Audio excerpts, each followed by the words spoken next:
Well, I really just wanted to share a bit of humorous synchronicity, if you will. Oh, all right. Is it relevant to what we have been discussing? Yes. All right. Closer? Okay. Yesterday, you may recall, when I sat down, I addressed you as Bizarre instead of Bashar. Yes. And last night, when I was back in my room flipping through the TV channels, I came across an episode of Cops, something I don't normally watch. Cops. But, yes. All right. And so as they were going to commercial, this particular one the title said, Cops, Bizarre Calls. Yes. So really you had a very bizarre day yesterday. I had a very bizarre day, very much. All and right. I'm having a fabulous time, and I just wanted to share that with you. And thank you very much. Well, thank you. All of this fabulous information that is thank you for generating your own synchronicities as well. Thank you, Bashar. I got it right that time. And you got it left. One more. All right. Hey, Bashar. And to you, good day. Good day.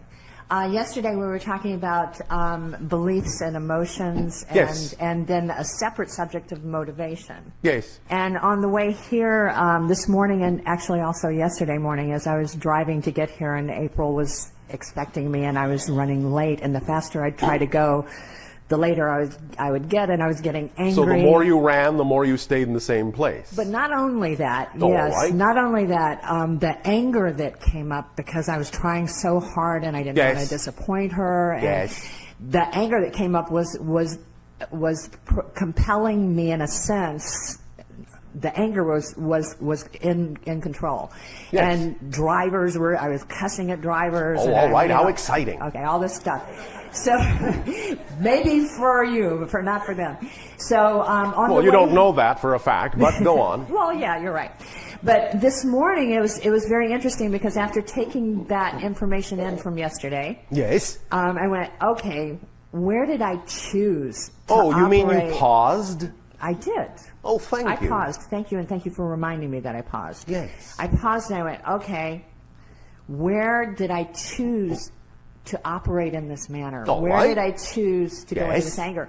And I asked myself the question, and then maybe 5 minutes later, what came up was that when I was in the womb, I had a twin, and the twin died, and it was All right. an extremely traumatic experience that I've done a lot of work with, a lot of layers there. All right. And what I got in touch with was my choice as she was dying, and I was sure that I was going to go with her. All right. That I decided and made a strong choice, and I hope I don't cry here because You can cry if you wish.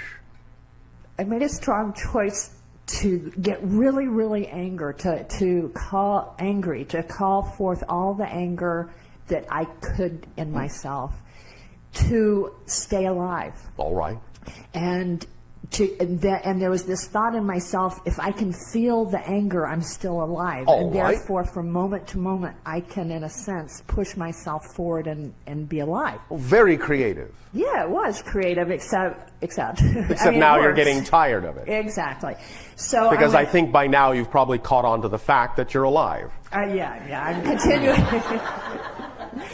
But here's the question: as she and me made that decision, yes, and is directly motivated, is directly around the motivation for moving forward in life as well, and because yes. I've noticed the pattern yes. very deeply ingrained in myself. All right, very good. And so as I realized that, I went, God, that's where my determination is so strong in life, is from her in right. that choice.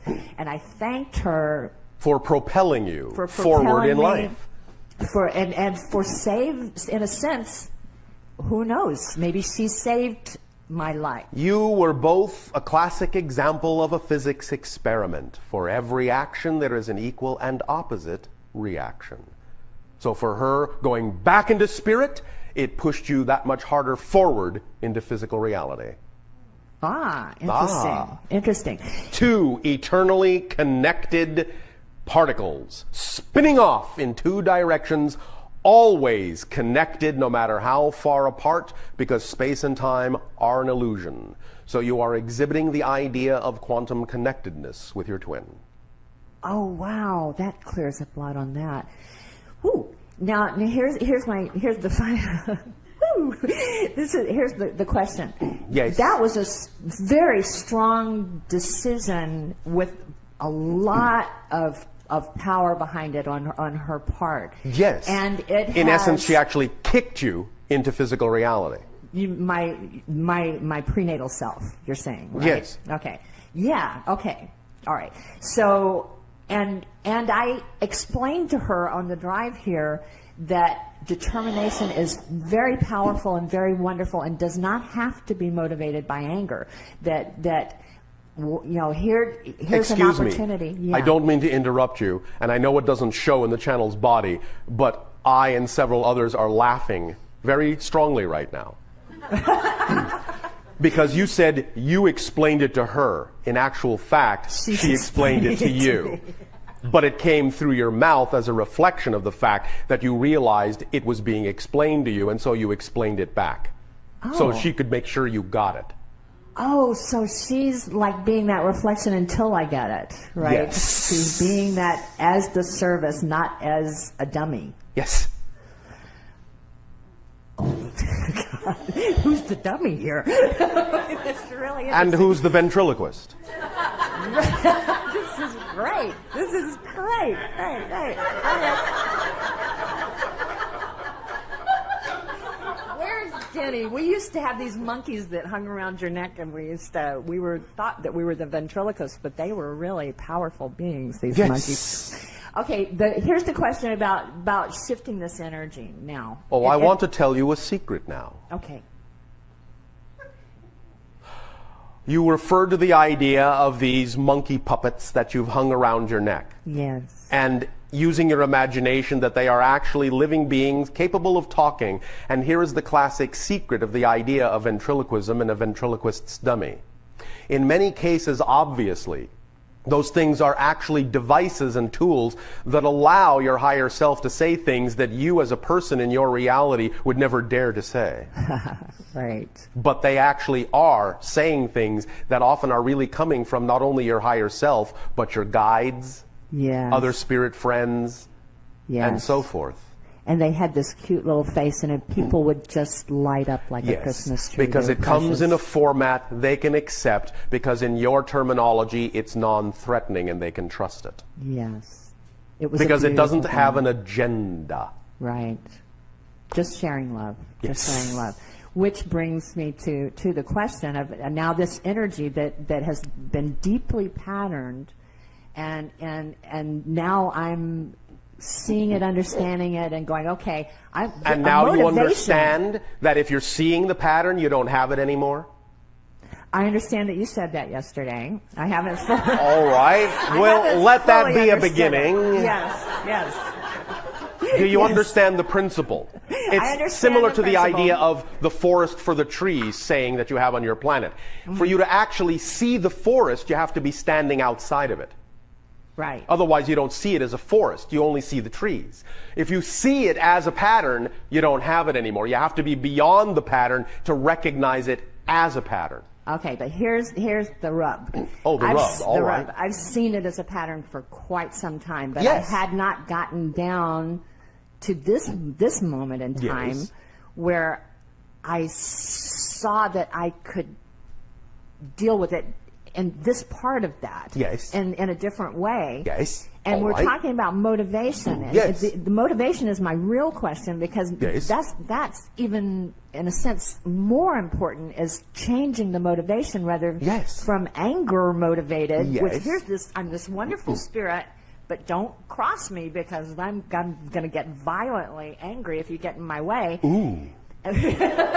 Ooh, you are so scary. Woo! And it's been a pattern that I've struggled with for a long, long time. So it's very That's important because you believe it serves you. When you understand that's the motivation for hanging on to it, and you realize that you don't need that to serve you, but that something else can serve you even more strongly, you will change the motivation automatically and let the old idea go. The motivation is not the anger. The motivation is what you believe the anger is doing for you. helping me survive. Yes. Now that you've got a handle on surviving, you don't need the anger in that sense to allow you to continue to survive. You're beginning to recognize that you need to feed yourself something more nourishing. Absolutely. In order to survive. And now you're starting to recognize what that nourishment is, and that it's love and not anger. Right. The anger in that sense is your justification for being, and you needed that to justify the idea of maintaining your existence in physical reality. But now, as you say, it's old hat. Yes. So now you're recognizing that you're wearing that out and that your motivation needs to be recalibrated. And the motivation then needs to be attached to the idea that something else actually sustains you more fully. Yes. And that is the idea of love. Yes. Self-love, expressions of love, however you wish to phrase it. Creativity, excitement, joy. Absolutely. Yes. So you are making that shift. Okay. So then just by then you're saying to more and more change that. By the way, it is no Reinforce it. accident that you have this revelation while driving your car, because it's a sign that you need to shift gears. Right. And the vehicle of my moving forward and very moving good. around. It's absolutely. And that if you do shift gears and understand that you're in a different vehicle, then you will be on a freer way to move. And there will be no traffic in that sense. Thank you very much. No jam. You understand? Yes, I do. Maybe jelly, but no jam. Yes, I do. Thank you very much. Thank you. Now then, let us move forward with the discussion and a deeper explanation of the oversoul idea and the soul blueprint idea, as was brought up yesterday of your time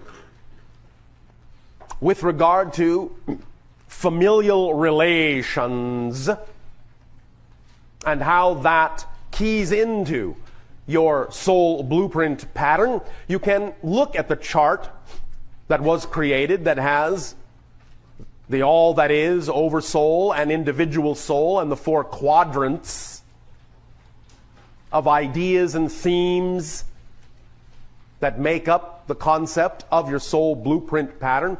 Now, of course, yesterday we talked about the idea of the pie chart and how all of the different energies that you have brought with you on your journey from different systems, different lives, and so forth, create this pie chart that has different degrees of different vibrations making it up, even though you all contain the same basic energies. It's in different proportions according to what you are connecting to, what you're focusing on, what serves you best in this particular lifetime. But now, you can also see that what you're bringing to bear, more specifically within all this, are things that have to do with familial, family, soul group relationships, ideas of so-called agreements that you may be making, in some senses such as we actually just examined, because the idea of the twin, where one dies and one lives, is a perfect representation of a soul agreement within a soul family. The idea being that I will ensure that you will be firmly anchored in this physical reality in the way that will serve you best for the theme that you're going to explore, by kicking you into this reality, by moving out of it myself and giving you all the momentum. That's a soul agreement between a soul family group member and another. Many different kinds of agreements are made in this way to be of service and assistance to one another, to provide for the other what the other may need to experience in that life, what it is they need to experience, so that they can best serve out their theme of choice. And it is done many different ways. But this is definitely one of the things that is included in the overall patterns, so to speak, of your soul blueprint, are these soul family agreements. And they are very personal in that sense, in that you have true familiarity with many of these other souls, individual souls, and have had many different kinds of life experiences, speaking linearly, and have played many different parts, different literal family members sometimes being each other's spouses, sometimes being children, brothers, sisters, friends, other relations, mentors, students. You have all, at this point, done it all in that context on Earth. You've all played all the roles, and now you're playing the role where all the roles come together and are integrated in a manner that allows you to be of best assistance in serving the theme of being on Earth in its primary transition phase, from one level of reality to another, from third density to fourth density transition. That's the general theme you're all playing out, even though obviously you have your own individual themes as part and parcel of helping in the overall transitional theme. Because each and every one of you that becomes more aware of your soul family group agreements, the themes you have chosen to experience in this life, and the more aware you become of how to allow yourself to express those things fully through following your joy and being the fullest self you possibly can be, it adds to the overall momentum and the overall energy of Earth's capability to transition in a positive and harmonious way for those that will ride that wave. So, also you can see in that chart the idea of what might be referred to as random acts. Now, this does not mean accidents. There is no such thing as an accident. But it does mean random act in the sense that you have freedom to choose. There are many probabilities that you could choose from in order to decide how to experience your theme at any given moment. And we have used the analogy of walking down a hallway to describe or illustrate the concept of living out a theme. In other words, you may decide that a certain hallway is what you will walk down in life, and that may not change and may seem in some senses like destiny, but it's very loosely described as a theme. But how you walk down that hallway is up to your free will, your freedom to choose. The idea of random probabilities that you could attract to yourself to express the idea of your theme in a number of different kinds of situations and conditions and interactions and relationships. So random acts still plays a very big part in the idea of how you play out your soul blueprint. You leave yourself open, in other words, for the possibility of doing it in any number of different ways. And that allows there to be the variety that is the spice of life, as you say. The acknowledgement of true uniqueness and difference in all of you, in living out your similar themes in a variety, such a variety of different ways that it adds to the complexity and richness of all that is in terms of all the ways it can experience itself going through even one particular kind of transitional theme. So random acts are very important to allow there to be seemingly an open-endedness to the ability and how it is you experience the idea of your soul blueprint. Again, it isn't accidental. No more so than the idea of what you call, let's say, gambling on your planet. If you spin a wheel and are looking to place money on a certain number, you understand that the way that the numbers come up may be random, but it's no accident that the wheel is spinning because you spun it. So that's a way to look at the idea of randomness and understand that it has nothing to do with the concept of accident in the sense that these two things really have no connection or have nothing to do with each other. There is no such thing. It's all an orchestration, but the orchestration may be hidden so that you can experience in the act of creation the true moment of creation and the randomness of it, the savoring of the randomness of that true moment of creation. The mechanism of creation itself is brought about by the very concept of randomness. And so you include that also in your soul blueprint, that you can express yourself in any number of ways and still accomplish the same theme. Now, in the family groups and in all the other things that are on that chart, again, it really just has to do with understanding that when you choose to experience physical reality, you do sort of crystallize yourself into a personality construct, and that personality construct acts as a translation device through which the amalgamation of all of this soul blueprint energy and energy from the source is expressed. And in expressing it through that prism of the personality, the three-sided personality of definitions and emotions and behavior, In expressing itself through that, it determines exactly what kind of a spectrum in life that you see, what kind of an experience that you have. And this takes us back to the reality generation circuit. So, again, these charts are designed, all of them are designed, as actual meditational tools so that you can focus your consciousness, focus your imagination on the configuration that is outlined in these charts. Not that it needs to be infinitely explained in every detail, but that you yourself, using your imagination when you focus on them, when you read them, when you look at their layout, when you look at their configuration, when you look at what the symbols might mean to you in terms of the meaning you have given them, they can, in a sense, be reflections to you, mirrors to you, that will put you in touch with these different aspects of your consciousness, both on the physical personality level and on the soul blueprint level and on the oversoul level and on your connection to source or whatever level you wish to look at it from. These charts, in a sense, are, shall we say,